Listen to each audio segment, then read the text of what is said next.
My name is Claire Yesbeck, this is Quinn Benegas, this is Joel Tyson, this is Ryan Flatt, and this is our quest to learn everything one could possibly learn about the Belcourt Theater.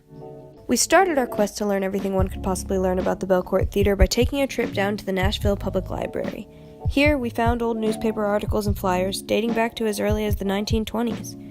We learned that the Belcourt was opened in 1925 as a silent movie house known as the Hillsborough Theater by Joseph Lightman and his son. The movie house operated under this name for 27 years, showing silent movies and even housing the Grand Ole Opry, before changing its name to the Nashville Community Playhouse. This name change was because the movie house was no longer simply a movie house, but a center for community events and live shows as well as theater. 29 years later, in 1966, the building was renamed once again, this time as the Belcourt Cinema, and the building returned to exclusively showing films. However, while the Belcourt Cinema no longer hosted live performances or community events, it continued to be a cultural symbol of intimate community for Nashvillians. In 2007, the nonprofit group Belcourt Yes purchased the building, renaming it to the Belcourt Theater we know today. Now, the theater itself is a bastion of history, spreading a love and appreciation for film as well as community all across Nashville. Our next step on the quest for knowledge was taking a trip to the Belcourt Theater itself to meet with the Education and Engagement Director, Allison Inman, who is probably the nicest person I've met to date. I'm Allison Inman. I am the Education and Engagement Director at the Belcourt.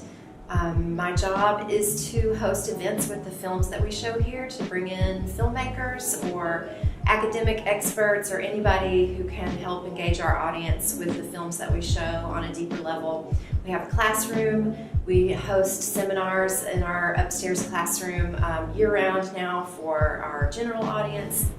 The Belcourt underwent a huge $5 million renovation in 2016.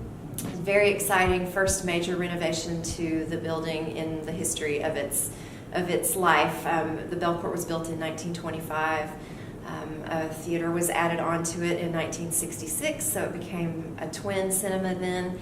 And since our big renovation in 2016, we have added a third small screening room, the Mansler Webb screening hall, and our classroom, and now our bathrooms are accessible, and we have an elevator, so the building is completely accessible now. But things for the Belcourt weren't always so fine and dandy. In the 1990s, the Belcourt almost shut down, but the community came together to save the Belcourt. About that time, 1999, 2000, we heard through the news that the Belcourt was going under. It was the only theater in town. Everybody knew that showed certain kind of movies, foreign films or documentaries or things like that, and people didn't want to see that happen. And so various kinds of fundraising things happened. People basically, I guess, I don't even remember exactly what the mechanism was for this. This is 2000. This is before there was much of an online kind of thing. But somehow, people contributed money. There was a big movement. Save the Belcourt became kind of like this thing you would see on bumper stickers. And I even have the t-shirt for it. This is where I should show my old frayed t-shirt. Save the Belcourt, the year 2000 on there. And, of course, that meant attending screenings when you could, even if you'd been kind of a so-so patron before. People took it more seriously now because nobody wanted to see it go under.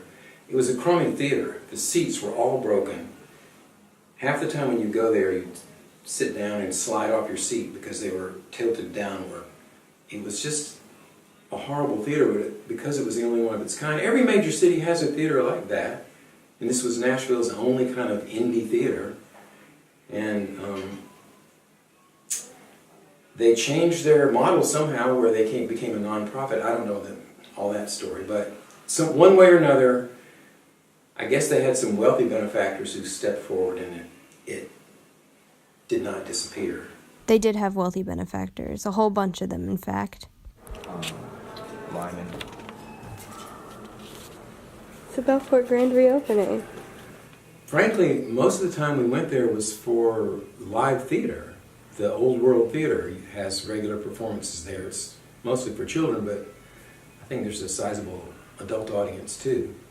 And it's still the place where you can only see certain kinds of movies that are not going to be shown on a big screen anywhere else. The Belcourt shows new independent films and lots of classic cinema. We have repertory series every weekend. We have a lot of great repertory programming, more recent repertory programming throughout the week. We have Music City Mondays where we show music-related films, documentaries, concert films.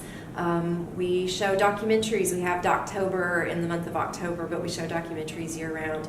We have midnight movies twice a month. We have family films on Saturdays, and we show lots of foreign language films.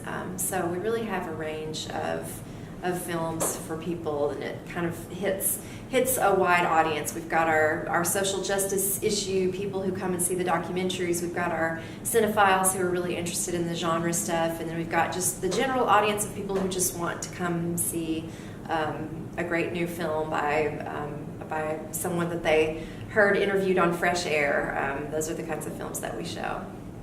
And I will say, I went to It's a Wonderful Life on Christmas Eve, and it was sold out. It was packed. It was great.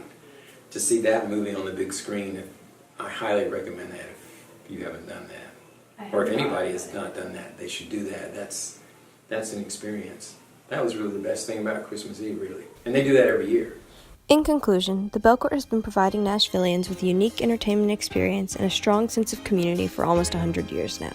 The theater is very rich in history, and its existence is a testament to the strength of Nashville's community, showing how a group of people can band together to save an interesting piece of history from being destroyed.